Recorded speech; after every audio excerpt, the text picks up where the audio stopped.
अस्सलाम वालेकुम। जैसा कि आप सब जानते हैं कि माशाल्लाह रमज़ान आ रहा है और रहमतों बरकतों वाला महीना।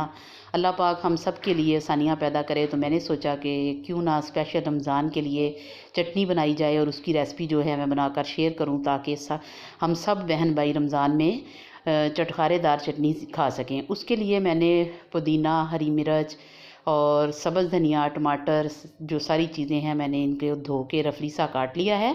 और अब हम इसको जो है बनाना स्टार्ट करते हैं और बहुत ही मज़ेदार चटपटी सी जो चटनी है हमारी बनकर तैयार होगी।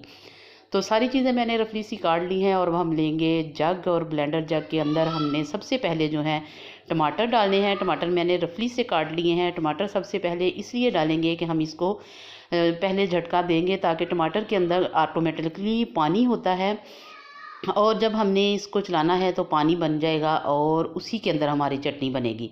सब्ज़ मिर्ची और टमाटर मैंने डाल दिए हैं और अब मैंने इसको अच्छे तरीके से चलाना है कि ये थोड़ा सा पानी छोड़ दे, और उसके बाद जो बाकी चीज़ें हैं वो सारी इसके अंदर ऐड करेंगे। पानी अभी तक हमने इसमें एक कतरा भी नहीं डाला, और ये देखें माशाल्लाह खुद ब खुद ही ये इसी तरीके से चलेगा। और इसका पानी जो है जब वो ये छोड़ेगा तो फिर हम इसके अंदर पुदीना और बाकी चीज़ें जो है इसके अंदर ऐड करूँगी। तो ये देखें माशाल्लाह एक दफ़ा ये सारा जो है सब्ज़ मिर्ची और टमाटर इक्वल से हो गए हैं, पानी छोड़ दिया है इन्होंने। और अब मैं इसके अंदर जो मैंने पुदीना और सब्ज़ धनिया काट के रखा था वो इसके अंदर डालूँगी। बहुत प्यारी खुशबू आएगी। आपने डंडियों समेत धनिया डालना है और पुदीने के जो हैं वो पत्ते ही डालने हैं, क्योंकि उसकी डंडी बड़ी सख्त सी होती है तो वो फिर अच्छी नहीं लगती।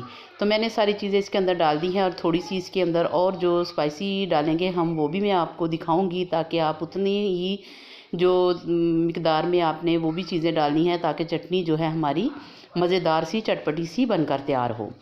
तो अब हम इसके अंदर ये सारा मैंने पुदीना और जो सब्ज़ धनिया है मैंने पूरे का पूरा इसके अंदर डाल दिया है, क्योंकि इसीलिए जग दिया था कि चटनी की थोड़ी मिकदार हमारी ज़्यादा है, ताकि ये हमारी सारी चटनी जो है एक ही दफ़ा में इसके अंदर बनकर तैयार हो जाए। तो अब हम इसमें थोड़ा सा स्पाइसी डालेंगे। तकरीबन क्वार्टर टेबल स्पून जो है मैंने सुरख मिर्च इसके अंदर डाली है, क्योंकि हमने हरी मिर्चें डाली हैं इसलिए मैंने वो सुरख मिर्च कम डाली है। 1 टेबल स्पून भरकर मैंने नमक का डाल दिया है और 1 टेबल स्पून ही मैंने इसके अंदर सफ़ेद ज़ीरा डाला है। इससे भी इसका टेस्ट बहुत ही ज़बरदस्त किस्म का आएगा। और अब हमने इसको चला लिया है और ये देखें माशाल्लाह चटनी जो है वो ज़बरदस्त किस्म की बनकर तैयार हो चुकी है। और ये देखें कलर बहुत प्यारा, बहुत ही शानदार, और खुशबू भी बहुत ही प्यारी इसकी जो है वो आ रही है।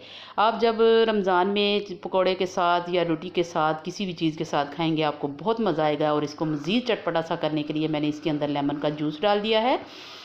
लेमन के जूस और ये 1 टेबल स्पून भरकर मैंने इसमें कुकिंग ऑयल का डाल दिया है। कुकिंग ऑयल और लेमन जूस डालने से इसका कलर बिल्कुल भी ख़राब नहीं होगा और आप इसको तकरीबन 10 से 15 दिन तक बड़े आराम से इस्तेमाल कर सकते हैं। और बहुत ही मज़ेदार शानदार सी चटनी जो है वो हमारी बनकर तैयार हो चुकी है।